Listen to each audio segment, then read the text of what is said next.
Good morning, folks. It's Kevin, and we're back here again for another episode of the Wagon Wheel of Wisdom. Behind me, as usual, beautiful wagon wheel, and up here, hopefully, I still have some wisdom for you. It is roughly 4:18, I think, the last time I looked at the clock in the AM. If any of you are like me going through this process, sleep has been a luxury and a little hard to come by at times. I've been waking up most mornings between 3 and 4 a.m. Just the way it's going to go, I guess, for a little while. But I am sleeping decent. It's been shortened, 4, 5, 6 hours, but I feel pretty well rested for the most part. So just part of the process.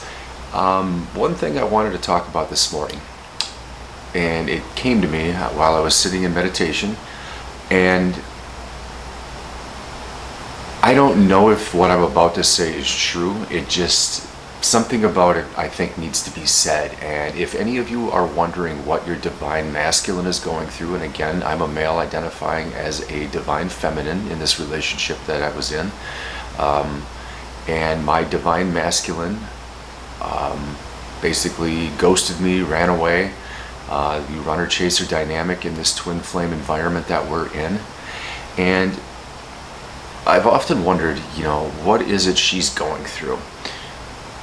Something about it tells me this morning that she is having, and I don't wish that this is the case, but I sense it could be, that she's having a pretty rough go at this. And here's the reason I believe in this. Now, if we look and study the twin flame dynamic, we have our brain, our body, which is the empathetic, nurturing, caring individual, the divine feminine, and the runner, the divine masculine, very egoic, functions in logic versus belief or faith. And if that is the case, which I firmly believe it is, let's talk about then the divine masculine having the death of that ego and how devastating that can be as far as it rocking their foundation of what they believe in and crumbling it to the ground.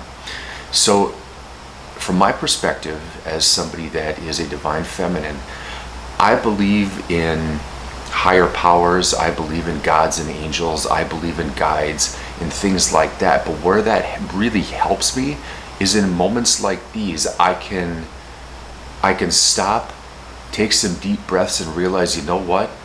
God has the steering wheel on this one. My angels have the steering wheel on this one. I can believe that they know what's best for me in divine timing. And I'm not saying that while this process doesn't hurt and sting, because it certainly hurts and it certainly stings in every single capacity on an emotional level. But at the same time, I can lean back on my faith in this and just know that, it's all going to work out. This too shall pass. This is going to be okay. Our masculine counterpart doesn't have that yet. They might not even believe in any of these things that I'm talking about, let alone all of them all at once. Their logical brains try to process the 3D world in a way that makes sense to them and them alone. And when I say alone, I think they're embarking on an incredibly lonely journey right now.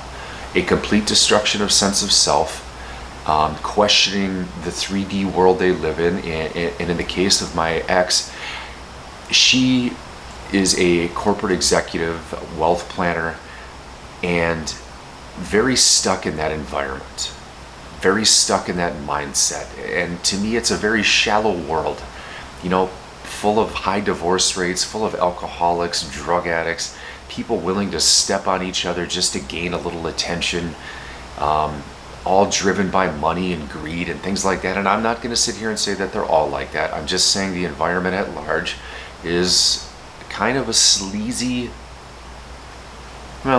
it's an environment I can't connect to on any level. Outside of that, I noticed she is an attention seeker. Like if we would go out, she needed to be noticed, needed to be seen. Again, something I couldn't connect to, and it was almost annoying on a level. Like I love to be present with her in my presence. I was proud of her, proud to show her around, and especially like with my friend group. I was proud to have her next to me. Like, seriously proud of this woman to have her next to me. But I didn't get that reciprocated back, it seemed like. If I were to go down by her and her friends, it was like I was secondary. So here's what I'm thinking with this.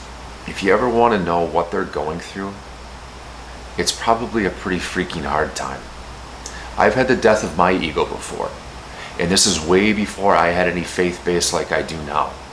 And it is a lonely journey through that, and it is a hard journey through that, because you're going to, well, at least I did, go seek attention in various forms, whatever that may be, possibly leaning to drugs. In her case, man, she drank way too damn much. Way too much. And that too was hard to watch, because I'm somebody that, prior to this, so now I haven't drank since we broke up. Prior to that, so we dated for 9 months, and we went out a lot, man, and like I could feel my health deteriorating. But prior to that, I didn't drink for 2 years, and what an amazing run that was. But I did smoke a lot of weed and numbed my emotions that way.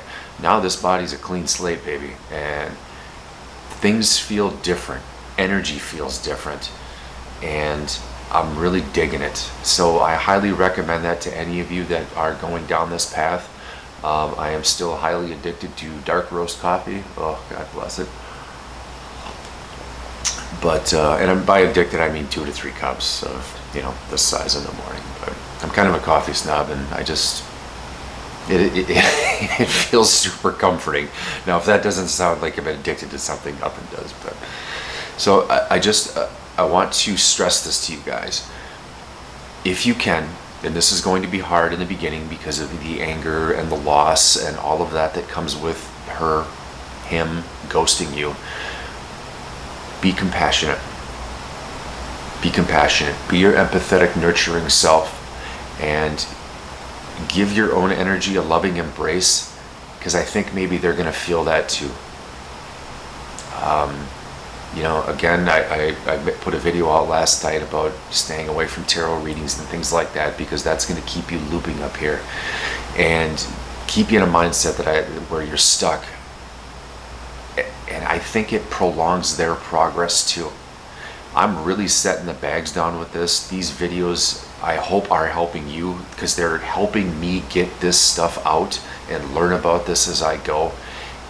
It's not... people would maybe wonder, well, aren't you obsessing about it a little bit if you're making videos? It feels the total opposite. The clarity in my head's clearing up. So within that, I'm beginning to believe that possibly this is now the beginning for her process. I went through mine. I don't know how long her process is going to take.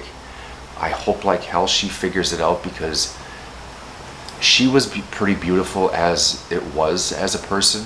Granted, I just came up with some flaws and things like that, but I can only imagine when her ego goes, when that logical thinking goes, and she really starts believing in a lot of the things that we do, she's going to be amazing.